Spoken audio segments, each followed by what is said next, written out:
नमस्कार दोस्तों, स्वागत है आप सभी का मेरे YouTube चैनल स्टडी टूल्स में। तो आज के इस क्लास में हम प्रश्नावली 3.4 के क्वेश्चन नंबर 2 को सॉल्व करने जा रहे हैं। लेकिन उससे पहले अगर अभी तक आपने मेरे चैनल को सब्सक्राइब नहीं किया तो प्लीज़ सब्सक्राइब कर लीजिएगा।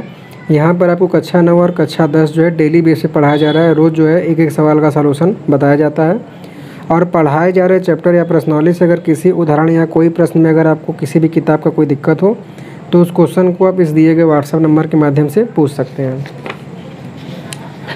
तो जैसा कि हम अब 3.4 के क्वेश्चन नंबर 2 को हल करेंगे और क्वेश्चन नंबर 2 हमारा दिया हुआ है कि निम्न समस्याओं में रैखिक समीकरणों के युग्म बनाइए और उनके हल यदि उनका अस्तित्व हो तो विलोपन विधि से हल करिए।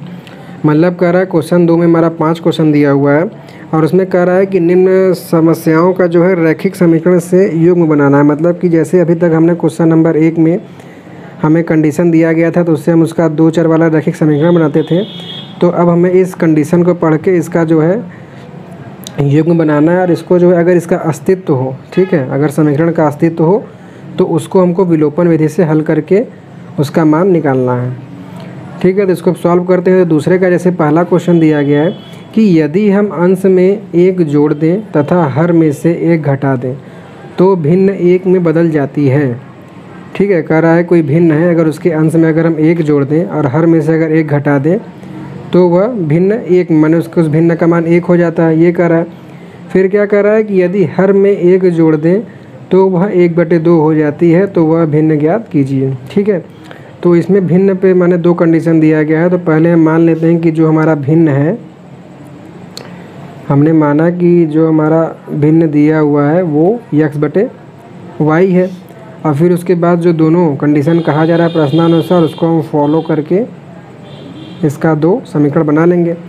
तो पहले क्या कह रहा है कि यदि हम अंश में 1 जोड़ दें तो हम जानते हैं कि भिन्न में ऊपर अंश होता है, x हमारा अंश है और y जो है हर है। तो अंश में 1 जोड़ दें तो हम अंश में 1 जोड़ देते हैं, x+1 हो गया। फिर क्या कर रहा है कि हर में से 1 घटा दे तो y में से हम 1 घटा देते हैं तो क्या होता है कि तो भिन्न 1 में बदल जाती है, तो मतलब इसका जो मान होगा वो 1 हो जाएगा। तो ये हो गया हमारे सवाल का पहला शर्त। तो इस शर्त को पहले हम सॉल्व कर लेते हैं। तो यहाँ पर हमारा तिर्यक गुणा होगा, इसके बटे में कुछ नहीं है तो वहाँ पर 1 होगा। अब इस 1 का गुणा इस साइड कर देंगे तो 1 ब्रैकेट में हो जाएगा x+1 और फिर इस साइड 1 में गुणा इसको कर देंगे, इसको कहा जाता है तिर्यक गुणा, क्रॉस मल्टीप्लाई इस तरीके से। तो जब 1 में x का गुणा करेंगे तो सेम चीज़ यही आ जाएगा, x+1 बराबर 1 में इधर भी गुणा करेंगे तो सेम चीज़ यही आ जाएगा, y-1। तो अब हम चर राशि को एक साइड कर लेते हैं। तो y को जब हम x के साइड लाएंगे तो ये हो जाएगा x-y और इस +1 को जब उधर भेज देंगे -1 के साइड तो भी माइनस हो जाएगा, -1 और -1। तो यहाँ से हो गया x-y बराबर -2। तो इस तरीके से समीकरण इस तरीके से हमने पहले शर्त को सॉल्व किया तो हमको ये समीकरण मिल गया। इसको हम मान लेते हैं कि ये समीकरण 1 है। अब उसके बाद दूसरा शर्त क्या कर रहा है कि यदि हर में 1 जोड़ दे तो वह 1/2 हो जाता है। ठीक है, इस कंडीशन में क्या कर रहा है पुनः कि यदि हर में, हर मतलब कि इस बार हमको केवल y में ही जोड़ना है तो x ऐसे ही रहेगा और हर में अगर हम 1 जोड़ देते हैं तो वह 1/2 हो जाता है। मतलब कि इसका जो मान होगा 1/2 हो जाएगा। और यहाँ पर भी हम देख रहे हैं कि तिर्यक गुणा होगा, तो जैसे यहाँ पे तिर्यक गुणा किए थे सेम इसी तरीके से 2 का गुणा x में हो जाएगा तो ये हो गया 2x और y+1 का गुणा जब 1 में ही करेंगे तो यही सेम चीज़ आ जाएगा y+1। अब यहाँ पर चर राशियों को हम एक साइड कर लेंगे तो y यहाँ 1 की तरफ प्लस में दिया हुआ है तो इधर आके माइनस हो जाएगा। तो 2x - y = 1। इसको मान लेते हैं समीकरण 2। तो हमारा समीकरण 1 और समीकरण 2 बन गया है। अब इसको हमको विलोपन विधि से हल करना है। तो विलोपन विधि से हल करने के लिए यहाँ पर हम देख रहे हैं कि यहाँ पे y का गुणांक 1 है पहले समीकरण में और दूसरे समीकरण में y का गुणांक 1 है। इसके साथ साथ यहाँ पे y जो है पहले समीकरण में माइनस है और दूसरे समीकरण में भी y जो है माइनस है। तो जब दोनों गुणांक का मान भी बराबर है और चिन्ह भी बराबर है तो यहाँ पर जो है हम इसको समीकरण 1 में से समीकरण 2 को घटा देंगे। तो यहाँ पर समीकरण 1 में से घटा देंगे समीकरण 2 को। तो समीकरण 1 जैसा कि हमारा दिया हुआ है x minus y is equal to -2, और समीकरण 2 दिया हुआ है 2x minus y is equal to 1। घटाएंगे तो इसका चिन्ह बदल जाएगा, ये माइनस हो गया, ये माइनस से प्लस हो जाएगा, और एक भी जो है माइनस हो जाएगा। तो y प्लस माइनस से ये तो ख़त्म हो जाएगा, मतलब 0 हो जाएगा कट के। और यहाँ एक x का गुणांक 1 है और यहाँ x का गुणांक 2 है, लेकिन ये माइनस में है, तो 2 में से 1 घटेगा तो 1 आएगा। 1 को हम नहीं लिखें, मतलब x भी लिख सकते हैं, लेकिन माइनस है तो -2 का चिन्ह माइनस बड़ा है तो यहाँ पे माइनस आ जाएगा। फिर बराबर के इस साइड जो है -2 और -1 जुड़ के हो जाएगा -3, तो x बराबर यहाँ से 3 हो जाएगा। अब हमें x का मान निकल गया, 1 चर का मान, मतलब x मतलब अंश का मान हमने निकाल लिया है। अब इस मान को हम समीकरण 1 में रख दें या फिर समीकरण 2 में रख दें, तो वहाँ से हमको y का मान y का मान पता लग जाएगा।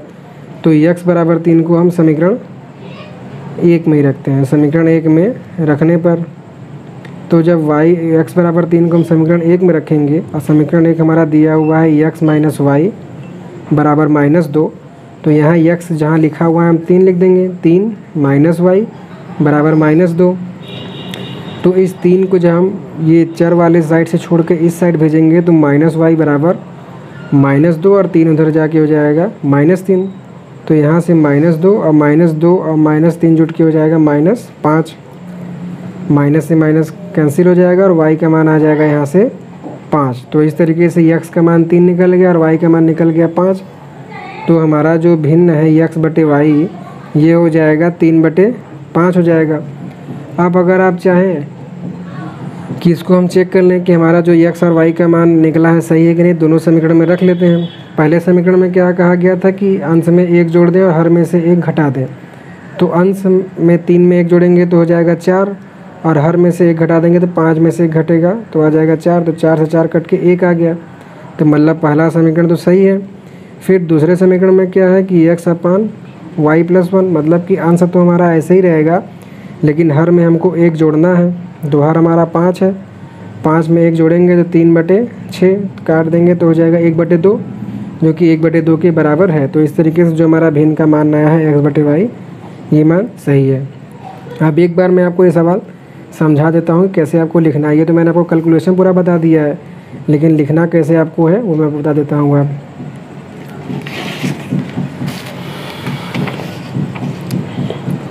तो जैसा कि दूसरे के पहले सवाल में पहले हम मान लिए हैं कि माना हमारा जो भिन्न दिया हुआ है वो x बटे वाई है।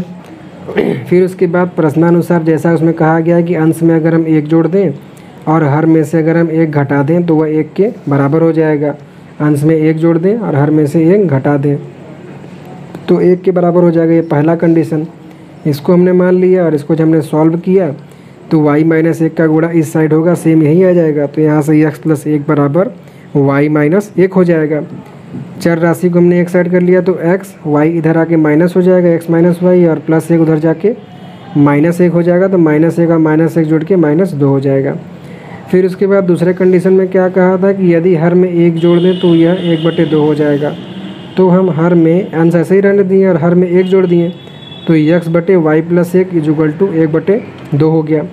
इसको हमने हल किया तो 2 का गुणा x में हो गया 2x, और y प्लस 1 का गुणा 1 में किए तो सेम चीज़ ऐसे लिखा गया। यहाँ पर 2x और y को जब इस साइड भेजेंगे तो -y बराबर 1 हो गया। ये उसको हमने मान लिया समीकरण 2। अब हमारा दोनों समीकरण तैयार हो गया। अब इसको हमें केवल विलोपन विधि से हल करना है। तो हमने दोनों समीकरणों में जब तुलना किया तो यहाँ पर हमने देखा कि यहाँ पर जो y का मान है यहाँ पर भी बराबर है और इस वाले समीकरण में बराबर है, और इसका जो चिन्ह है वो भी बराबर है।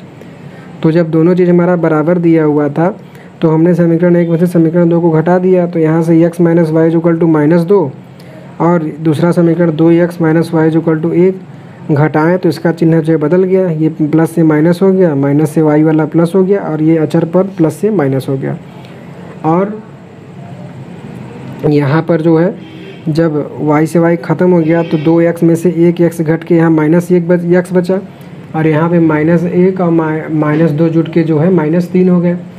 फिर उसके बाद जो x का मान यहाँ से हमें 3 निकल गया, माइनस माइनस कैंसिल हो गए। तो जब x का मान 3 बचा, फिर उसके बाद इस x के मान के 3 को हमने समीकरण 1 में रख दिया y का मान निकालने के लिए। तो x की जगह समीकरण 1 दिया x minus y equal to -2, x की जगह हमने 3 रखा, 3 माइनस वाई इक्वल टू -2। यहाँ से माइनस वाई, 3 उधर जाके -2 और -3 जुट के -5 हो जाएगा। फिर माइनस से माइनस कट गया तो वाई का मान आ गया 5। और इस तरीके से हमारा भिन्न निकल गया x/y इक्वल टू 3/5। और पहला क्वेश्चन सॉल्व। तो अब आपके सामने क्वेश्चन का सॉल्यूशन दिखाया जा रहा है, जिसे देख